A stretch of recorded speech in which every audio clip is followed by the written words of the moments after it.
नमस्कार, मैं हूं गोविंद पंत राजू और आप देख रहे हैं कार्यक्रम आपकी बात। द फ्री प्रेस के इस कार्यक्रम आपकी बात में हम समसामयिक मुद्दों को उठाने की कोशिश करते हैं, समसामयिक मुद्दों पर बातचीत करने की कोशिश करते हैं, आप तक सही जानकारी पहुंचाने की कोशिश करते हैं। और आज हम एक बार फिर जो उत्तर प्रदेश में एक बहुत बड़ा जानलेवा इस समय जो महामारी का प्रकोप चल रहा है, कोविड का प्रकोप, कोरोना का प्रकोप, उस पर एक बार फिर से हम चर्चा करने जा रहे हैं। इस बात अगर हम देखें, सरकार लगातार पिछले कुछ दिनों से ये कोशिश करती रही है, ये दावे करती रही है कि वो बहुत कुछ कर रही है। उसके प्रयास, कई तरह के प्रयास उत्तर प्रदेश में वो अपने जारी रखे हैं ताकि लोगों की जान बचाई जा सके, लोगों को दवाइयाँ मिल सकें, लोगों को ऑक्सीजन मिल सके, लोगों को अस्पताल में जगह मिल सके। लेकिन जमीन में स्थितियाँ कुछ संभलती हुई दिख रही हैं या नहीं दिख रही हैं, ये हम जानने की कोशिश करेंगे। कई तरह से देखा जाए तो सरकार भी जो दावे कर रही है, जो कोशिश कर रही है, उसका अब कहीं बहुत ज्यादा जमीन पर उसका असर होता हुआ वैसा नहीं दिख रहा है जैसी लोगों को उम्मीद थी, जैसी सरकार की मंशा थी। एक तरफ ये स्थितियां हैं, दूसरी तरफ इलाहाबाद हाईकोर्ट ने एक बार फिर उत्तर प्रदेश सरकार से कहा है, और इस बार तो जो आग्रह है वो आग्रह नहीं, एक तरह से हाथ जोड़कर अनुरोध करने की बात कही है कि उत्तर प्रदेश को इस कोरोना से बचाने के लिए आप कम से कम 14 दिन का लॉकडाउन लगाने के बारे में गंभीरता से सोचें। पिछली बार 5 शहरों में लॉकडाउन के लिए हाईकोर्ट का आदेश था, उत्तर प्रदेश सरकार ने उसको अपने अधिकार क्षेत्र में हमला माना और सुप्रीम कोर्ट में जाने के बाद उसके खिलाफ स्टे ले आई। लेकिन हाईकोर्ट ने फिर से उस मामले पर जो सुनवाई थी, उस सुनवाई में ये माना कि सरकार जो कुछ कर रही है वो पर्याप्त नहीं है, और इसलिए उसने एक बार फिर से ये अनुरोध किया है कि वो सोचे गंभीरता से कि क्या उत्तर प्रदेश में 14 दिन का लॉकडाउन लगाना जरूरी है और क्या वो इसके लिए क्या कर सकती है। एक तरफ ये अदालत की राय है, दूसरी तरफ ये भी इस तरह की चर्चाएं भी होने लगी हैं कि पंचायत चुनाव का जो आखिरी चरण का मतदान है वो होने के बाद शायद उत्तर प्रदेश सरकार लॉकडाउन जैसा कोई कदम उठाने को उसके बारे में कुछ सोचेगी। तो इन परिस्थितियों में मेरे साथ बात करने के लिए आज मौजूद हैं वरिष्ठ पत्रकार शरद प्रधान, जो अपनी बेबाकी के लिए जाने जाते हैं, और हम उन्हीं से जानने की कोशिश करेंगे कि सरकार के दावों, अदालत के जो एक तरह से गुहार है राज्य सरकार से, और जनता की जो जनता में जो हाहाकार है, इन तीनों के बीच आप क्या सामंजस्य देखते हैं, क्या गड़बड़ियां देखते, कहाँ आपको लगता है कमियां हैं, कहाँ आपको लगता है चीजों को और बेहतर करने की जरूरत है? देखिए, ये बड़ा, जब ये महामारी का दौर ये हुआ था और लोग छोटी छोटी ऑक्सीजन की कमी की वजह से लोग मरने लगे, और एक समय ये आ गया कि शमशान घाट में जलाने की जगह नहीं, कब्रिस्तान में दफनाने की जगह नहीं, ऐसी स्थिति हो गई थी।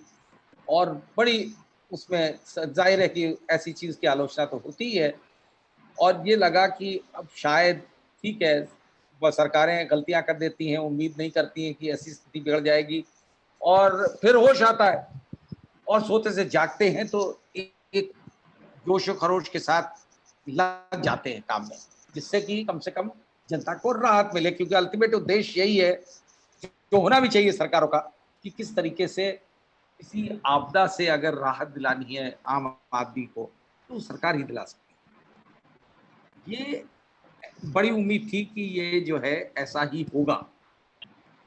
इस तरीके से शुरू में समय लगा, रोज रोज आलोचना होती थी, लेकिन सरकार पे बैठे लोग शायद अपने कान में, आंखों में पर्दा डाले हुए थे और कान में रुई भरे हुए थे, उनको विश्वास नहीं करना चाहते थे कि जो मीडिया बता रहा है वो किसी द्वेष भावना से नहीं बता रहा है। मीडिया सिर्फ बता रहा है, आपको आईना दिखा रहा है कि ये स्थिति है, लेकिन अगर आपने दिमाग में पूर्व ग्रह से बैठा हो कि नहीं, आप हमारी आलोचना जो है वो हमारे खिलाफ षड्यंत्र है, तब आप ऐसे लोगों का नहीं कर सकते।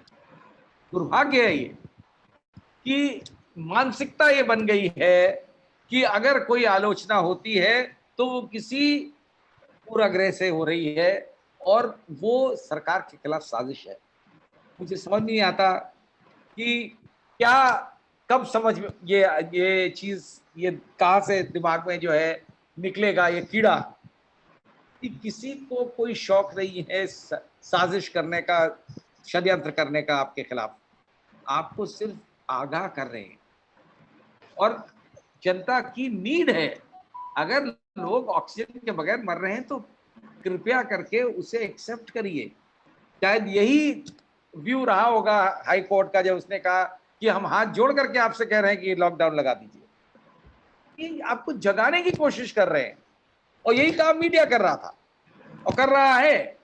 ये आपको बताने की का प्रयास कर रहे हैं और जो अफसरान आपको असलियत से, रियलिटी से, सच से के ऊपर पर्दा डालना चाहते हैं, उनके खिलाफ कार्रवाई करिए। कार्रवाई उसके खिलाफ नहीं होनी चाहिए कि अगर किसी ने ट्वीट कर दिया और कहा कि हमें एक ऑक्सीजन का सिलेंडर चाहिए अपने दादा के लिए, तो मान लिया जाए कि साहब ये सरकार की छवि खराब करने के लिए कर रहा है।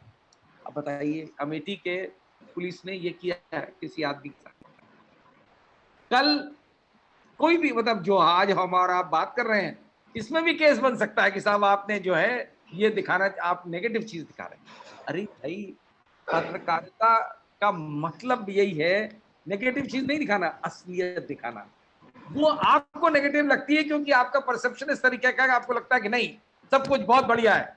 आप मानने को तैयार नहीं है कि हकीकत जो है वो अच्छी नहीं है। तो मुझे लगता है कि इस ये जो माइंडसेट है ये बदलने की जरूरत है राजनीतिक स्तर पे। अब आप देखिए कितना हास्यास्पद भी लगता है और इनसेंसिटिव भी लगता है कि अगर प्रदेश का जो है मेडिकल एजुकेशन मिनिस्टर, चिकित्सा शिक्षा मंत्री, और जो कि बड़ा सबसे वरिष्ठ सदन के मेंबर भी हैं, सुरेश खन्ना, जिनके बारे में सुना जाता था कि बड़े बैलेंस्ड आदमी, अब उन्होंने कल कह डाला, स्टेटमेंट बाकायदा इशू करा कि कांग्रेस की वो उसकी कोई कमी नहीं है ऑक्सीजन की, कमी तो छोड़िए, सरप्लस में है ऑक्सीजन। ये बात किसको, ये बात अच्छी बुरी लगने की बात नहीं है, चुभने वाली बात है। जिस लोगों के परिवार के लोग या जानने वाले लोग चले गए इस दुनिया से, आसरे में, इस इंतजार में कि उन्हें एक ऑक्सीजन का सिलेंडर मिल जाए और नहीं मिल पाए, घुट घुट के मर गए, उनको क्या लगेगा ये कहते हुए कि ऑक्सीजन सरप्लस है? क्या मतलब, क्या कहने का उद्देश्य है कि हवा में बहुत ज्यादा ऑक्सीजन है, वहीं से ले लीजिए? क्या यही कहना चाहते हैं? तब आप ये जो अंग्रेजी में जिसको डिनायल मोड कहते हैं कि आपने सोच लिया कि नहीं कुछ गड़बड़ है ही नहीं, और या क्या ये सुरेश खन्ना सिर्फ मुख्यमंत्री की वाहवाही लेने के लिए कर रहे हैं? तो अगर मंत्री के स्तर पे भी ये होगा तो अफसर तो क्या करेंगे, भगवान ही मालिक। और ये देख लीजिए, ये पहली बार ऐसा हुआ है, यहीं के बैठे पार्टी का, रूलिंग पार्टी का एमपी, कौशल किशोर एमपी हैं यहाँ के मोहनलालगंज के, उन्होंने सवाल उठाया कि ऑक्सीजन नहीं मिल रही है। इन्हीं के मंत्रिमंडल के सदस्य ब्रजेश पाठक ने, जो लखनऊ के विधायक भी हैं, लखनऊ के कॉन्स्टिट्यूंसी, उन्होंने भी तमाम मुद्दे उठाए कोरोना से रिलेटेड, उसको भी आपने कोई तवज्जो नहीं दी। तो आप किसके ऊपर विश्वास कर रहे हैं? जो कौशल किशोर का मुद्दा था या जो ब्रजेश पाठक का पत्र था, वो ये मान सकते हैं कि कोरोना के कम से कम कुछ दिन पहले की स्थितियों के बारे में था। अब स्थितियां सुधर रही हैं, खास तौर पर जो ऑक्सीजन एक्सप्रेस के जरिए ऑक्सीजन आ रही है, उसने थोड़ा बहुत स्थितियों को बेहतर किया।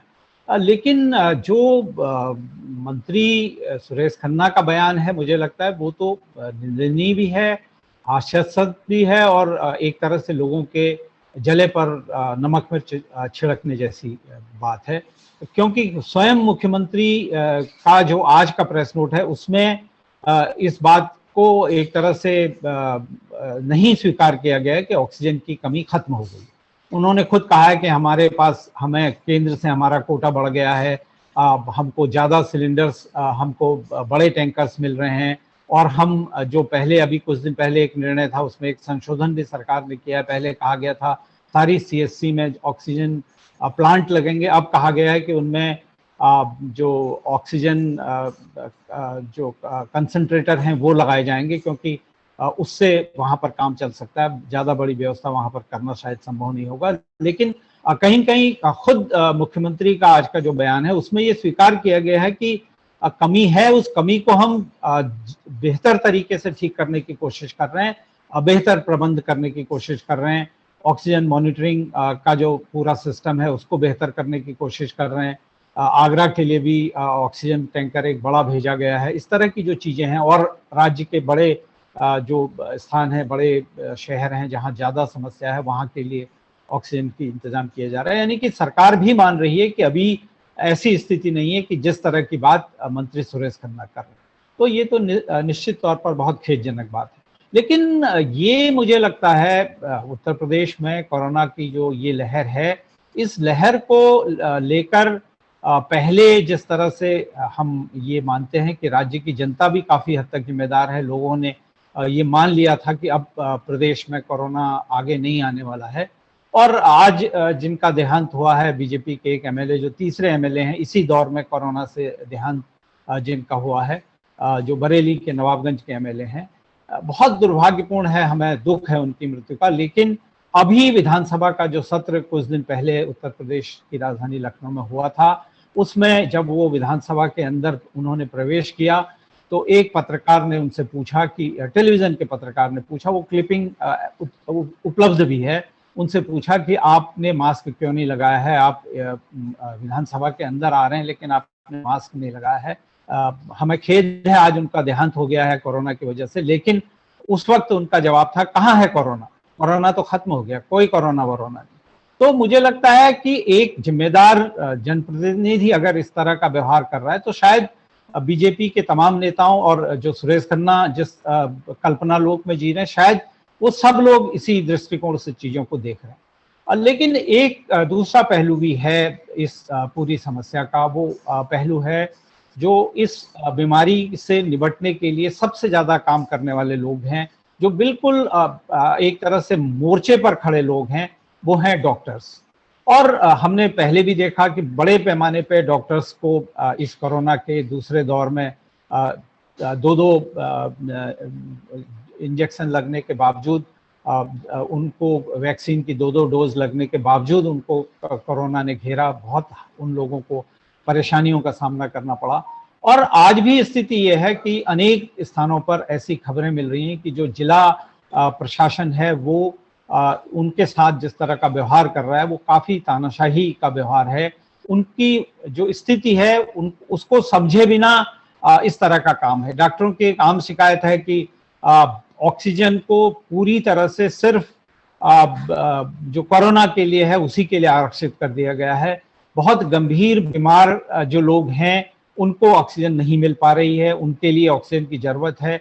अगर डॉक्टर अपने अस्पताल में मरीज से ये कहते हैं कि हम आपका इलाज नहीं कर सकते क्योंकि हमारे पास ऑक्सीजन नहीं है, तो प्रशासन इस बात पर भी कुछ जिलों में ये खबरें आई हैं कि जिला प्रशासन इस बात पर भी उनसे नाराज होता है कि आप ऐसा नहीं कहेंगे। यानी कि वो मरीज का इलाज भी नहीं कर सकते और जो अपनी व्यथा है वो बता भी नहीं सकते। जो ये समस्या है, जो इसका जो मानवीय पक्ष है, क्या आपको लगता है कि सरकार को जो इसके नीति नियंत्रक लोग हैं उनको इस पूरे मामले में डॉक्टर्स का विशेष तौर पर ध्यान देना चाहिए, जो मेडिकल स्टाफ है उसकी और विशेष ध्यान देना चाहिए, उनकी समस्याओं को सुनना चाहिए और उनको मशीन के बजाय एक मानवीय रूप में उनको देखना चाहिए? आपको लगता है इसकी जरूरत है क्या? बड़ी सख्त जरूरत है इसकी। और जगह जगह आप देखिए, किसी अस्पताल में चले जाइए, डॉक्टर्स की यही बड़ी शिकायत है। ये जो है, एक तो मानवीय दृष्टिकोण होता है और एक आप ऑफिशियल तरीके से भी देखिए तो किसी को ये एहसास, इतनी सेंसिटिव, इतनी संवेदनशीलता होनी चाहिए कि डॉक्टर्स, इसमें कोई दो राय नहीं है कि जिन हालात में डॉक्टर्स काम कर रहे हैं, बस 100-100, 200 मरीज को देख रहे हैं, अपने आप को एक्सपोज कर रहे हैं और डॉक्टर्स की भी डेथ हुई हैं, उनको कम से कम इतना और कुछ मत दीजिए, इतना एक्नॉलेज तो करिए कि उनकी बेसिक व्यवस्था हो। उनको आप देखिए कितने डॉक्टर्स के पास पीपीई किट है, नहीं है, रिस्क लेके कर रहे हैं क्योंकि उनको आदत है मरीजों के साथ इंटरैक्ट करने की। बहुत से लोग जानबूझ के छुट्टी पे चले गए, उनमें दम नहीं है, लेकिन अधिकतर डॉक्टर्स जो हैं रिस्क लेते हुए, अपनी जान से रिस्क लेते हुए ड्यूटी कर रहे हैं और बिल्कुल ये सोच करके कि ये उनका फर्ज है। ऐसा नहीं, ऐसे टाइम पे कोई भी बहाना मार करके बैठ सकता था घर पे, लेकिन नहीं कर रहे। तो इस चीज को एक्नॉलेज करना चाहिए। आप देखिए क्या स्थिति हुई है पीजीआई में डॉक्टर्स और पैरामेडिकल स्टाफ दोनों की शिकायत हुई। जूनियर डॉक्टर्स एसोसिएशन ने, नर्सिंग स्टाफ ने कंप्लेन करी कि जब वो बीमार पड़े तो उनके लिए पीजीआई में बेड नहीं मिला। कुछ पैरामेडिकल स्टाफ की डेथ तक हो गई और नहीं मिला। इससे ज्यादा नाइंसाफी क्या हो सकती है? और वो इंस्टीट्यूशन चलाते हैं doctor, head of the institution doctor है। अगर वही इतने उनमें संवेदना नहीं होगी, इतनी संवेदनशीलता नहीं होगी, तो दूसरी जगह कहां से एक्सपेक्ट करेंगे? ब्यूरोक्रेट्स को क्या एक्सपेक्ट करेंगे जो संवेदनशील होते ही नहीं है? तो आपने तो ये चीज सरकार को और ये राजनीतिक स्तर पे समझने की बहुत जरूरत है कि डॉक्टर और पैरामेडिकल स्टाफ इस वक्त क्राइम इंपॉर्टेंट है। देखिए वैसे भी डॉक्टर्स जो काम करते हैं वो एक नॉर्मल कार्य से कहीं ज्यादा इंपॉर्टेंट काम होते हैं। जीवन और मौत के बीच में उनको, लोगों को राहत और जीवन दिलाते हैं लोगों को, ठीक है। तो ये आप अगर थोड़ा सा एटीट्यूड गवर्नमेंट का डॉक्टर्स की तरफ ये हो जाए, कंपैशनेट हो जाए कि हाँ भाई ये वाकई में ये जो काम कर रहे हैं ये नॉर्मल काम नहीं है। जब लॉकडाउन हो चाहे कोई स्थिति हो, डॉक्टर काम करता है और वो बिल्कुल बाकायदा एक्सपोज रहता है। तो ये जरूरी है कि राजनीतिक स्तर पे, यानी मुख्यमंत्री और मंत्री के स्तर पे इस चीज को देखना चाहिए और डॉक्टरों को अलावा इसके कि उनके पास इक्विपमेंट हो डील करने के लिए, जिससे उनका एक्सपोजर कम हो पैंडेमिक के तरफ इससे, और दूसरी चीज ये हो कि उनके लिए ये व्यवस्था हो कि अगर वो इस बीमारी का शिकार हो जाते हैं या उनके परिवार वाले भी शिकार हो जाते हैं, उसके लिए कम से कम बेसिक व्यवस्था हो, और नहीं होना बड़ा दुर्भाग्यपूर्ण है। निश्चित तौर पर ये दुर्भाग्यपूर्ण परिस्थितियां हैं, क्योंकि एक तरफ अदालत डॉक्टर से कहती है कि आपने नौकरी की है, अगर आपको इतनी जान की चिंता है तो इस्तीफा देकर घर में जाइए, वरना आप काम करिए। दूसरी तरफ खुद जब देश की सबसे बड़ी अदालत में और इस तरह की परिस्थितियां होती हैं तो उनके लिए वीआईपी सुविधा, बड़े अस्पताल, बड़े अच्छे होटलों में इलाज का हो सके, इस तरह की व्यवस्थाएं भी होती हैं। तो कहीं न कहीं हमको डॉक्टर्स को, ये ठीक है कि डॉक्टर जो डॉक्टरी का पेशा है उसमें बहुत सारे लोग मरीजों के प्रति उनका व्यवहार, ऐसा भी बहुत सारे लोग हैं जो जिनका व्यवहार ठीक नहीं होता, जो नहीं होता। एक तरह से नर्सिंग होम या अपना अस्पताल एक फैक्ट्री की तरह, यानी कि पैसा कमाने के एक औजार की तरह उसको इस्तेमाल करते हैं। लेकिन हमको ये नहीं भूलना चाहिए कि इस सब के बावजूद अभी भी डॉक्टरी का पेशा जो है वो अब मनुष्य के लिए ईश्वर के बाद शायद जान बचाने और मनुष्य को बचाए रखने का सबसे बड़ा योगदान किसी का है तो इसी पेशे के लोगों का नहीं, है। जो गड़बड़ कर रहे हैं उनके खिलाफ कार्रवाई होनी चाहिए गोविंद। जो अगर इस तरह की बिल्कुल। गड़बड़ कर रहे हैं और पैसे के लिए वो लोगों की जान लेते हैं, या पैसे के ये जो बिलिंग कई तमाम हॉस्पिटल में ऐसा हो रहा है, उनके खिलाफ आप करिए सख्त, ऐसी सख्त कार्रवाई करिए कि दूसरा फिर रिपीट ना करे। लेकिन जो शरारत से काम कर रहे हैं उनको तो सपोर्ट दीजिए। निश्चित तौर पर एक चीज और देखने को हमारे इस बार हमारे सामने आई है। जो कोरोना का पहला चरण था उस वक्त पिछले वर्ष अब समाज ने बहुत बड़े पैमाने पर मदद के लिए लोग आगे आए थे, समाज ने हाथ फैलाए थे, हर स्तर पर लोग मदद करने के लिए सामने आए थे। यहाँ तक कि पुलिस का भी एक बिल्कुल अलग चेहरा उस दौर में दिखा था। पुलिस के लोगों ने लोगों के लिए, बीमार लोगों के लिए दवाएं पहुंचाई थी, उनको खाना पहुंचाया था, उनके लिए जरूरी चीजें मुहैया कराई थी। बहुत सी जगह पुलिस कर्मियों ने अपनी जेब से जो लंबी यात्राएं करके अपने घरों की तरफ लौट रहे लोग थे, मजदूर लोग जो बाहर कामगार लोग जो बाहर से लॉकडाउन की वजह से अपने घरों के लिए लौट रहे थे, उनको मदद करी थी।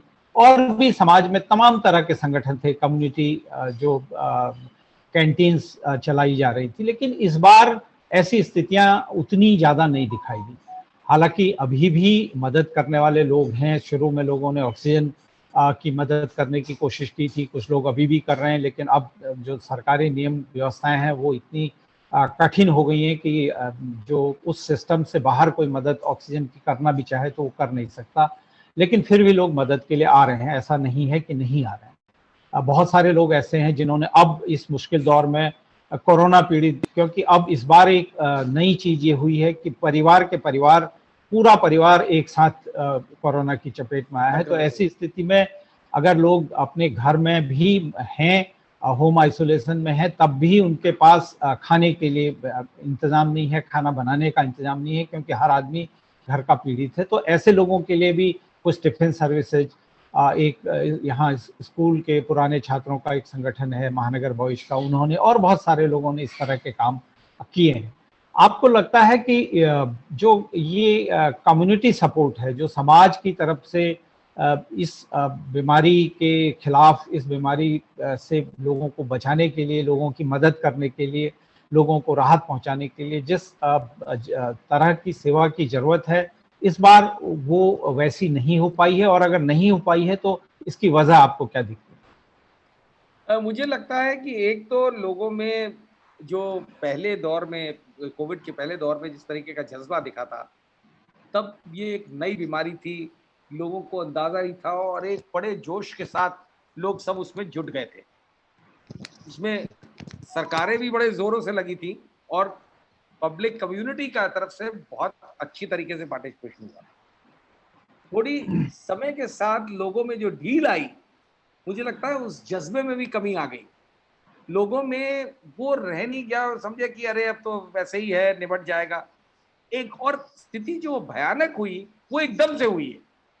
देखिए, जब तक बीमारी बीमारी थी तब तक लोग ये कहते थे किलर डिजीज नहीं है, लोग मरते नहीं हैं इससे, बीमारी होती, तकलीफ होती है मामूली से।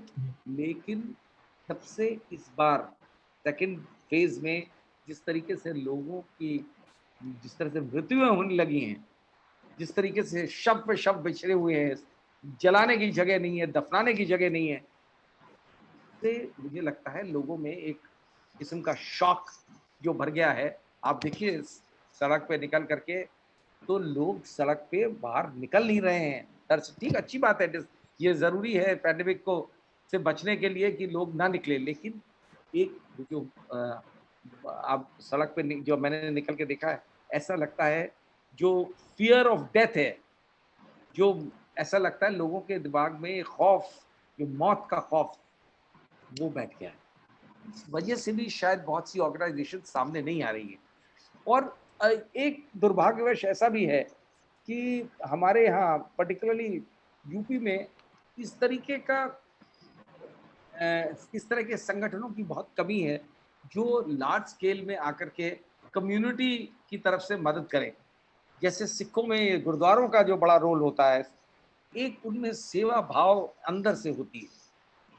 हमारे यहाँ आप देखिए दुर्भाग्य है ये कि जो और कम्युनिटीज हैं उनमें इस तरीके का वो जज्बे की बात ही नहीं है, कभी कभी सुनने में नहीं आता, कभी रूटीन में भी नहीं आता है।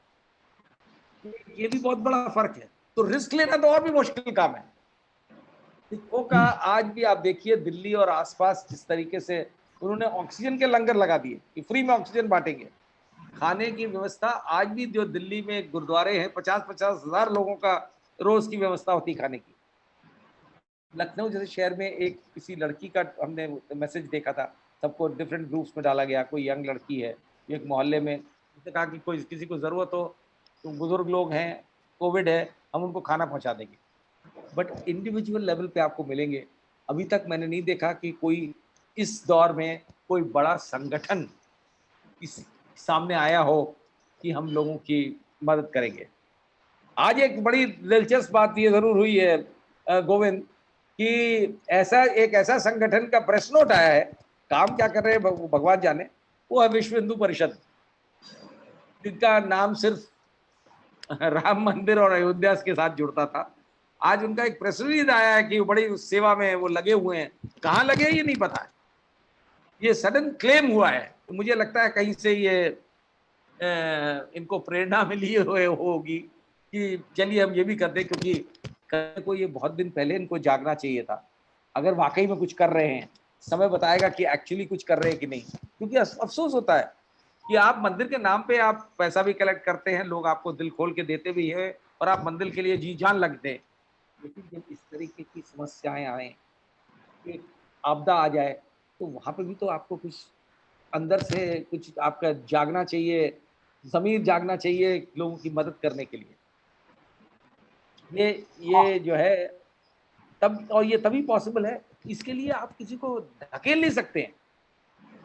दिखावा करने को बहुत कुछ कर सकते हैं आप, लेकिन रियल सेंस में ज़रूरत है और पता लग जाता है कौन सच में कर रहा है या कौन दिखावे के लिए कर रहा है। जैसी वक्त की ज़रूरत है उसके हिसाब से पूरा नहीं है, पर्याप्त नहीं है। सरकार को न सिर्फ अपनी उसका जो जिम्मेदारी है उस जिम्मेदारी का निर्वाह करना चाहिए, बल्कि एक आम आदमी के संरक्षक की भूमिका में भी दिखाई देना चाहिए, जो फिलहाल जैसी परिस्थितियां हैं उसमें उस तरह से सरकार पूरी तरह से खरी नहीं दिखाई देती। लेकिन एक उम्मीद की किरण फिर भी सरकार की तरफ से है। और आज जो मुख्यमंत्री का बयान है उसमें एक बड़ी उल्लेखनीय बात है, उसमें उन्होंने प्रेस नोट में ये कहा है कि जो कोविड के जो केंद्र हैं जहां पर कोविड इन्फॉर्मेशन लोगों को देने के लिए जो हेल्पलाइंस हैं, उनके कर्मचारी फ़ोन जिनका आता है उनसे विनम्रता से बात करें, उनकी बात को पूरी तरह से सुनें और उनके प्रति मर्यादित व्यवहार करें, क्योंकि इस तरह की भी शिकायतें आई थी, या तो फ़ोन उठते नहीं या बहुत अटपटे ढंग से बात की जाती है। तो कम से कम एक संरक्षक के तौर पर सरकार ने इस बात को स्वीकार किया है और हम इसी उम्मीद के साथ कि ज़्यादा बेहतर स्थितियां होंगी, सरकार के प्रयास रंग लाएंगे और ये उत्तर प्रदेश में जो ये संकट है, जिस तरह से इसकी भयावहता लगातार बढ़ती थी, फिलहाल लखनऊ की बात करें, कुछ आंकड़े नीचे की तरफ जाते दिख रहे हैं और IIT कानपुर ने जो एक उम्मीद की किरण जगाई है, उनके जो निष्कर्ष हैं उसमें ये कहा गया है कि कोविड का ये जो पीक है उत्तर प्रदेश में 2 शहरों में, लखनऊ कानपुर में 28-29 के बाद ये खत नीचे की तरफ जाने लगेगा और पहले हफ्ते के बाद उत्तर प्रदेश के ज़्यादा इलाकों में ये नीचे की तरफ जाएगा और पीक जो होगा उसमें भी 40,000 से ज़्यादा मरीज नहीं होंगे। ये कुछ उम्मीद के संकेतक हैं और इसी उम्मीद के साथ हम अपनी बात को यहीं पर आपकी बात को समाप्त करते हैं। शरद जी, आपका धन्यवाद।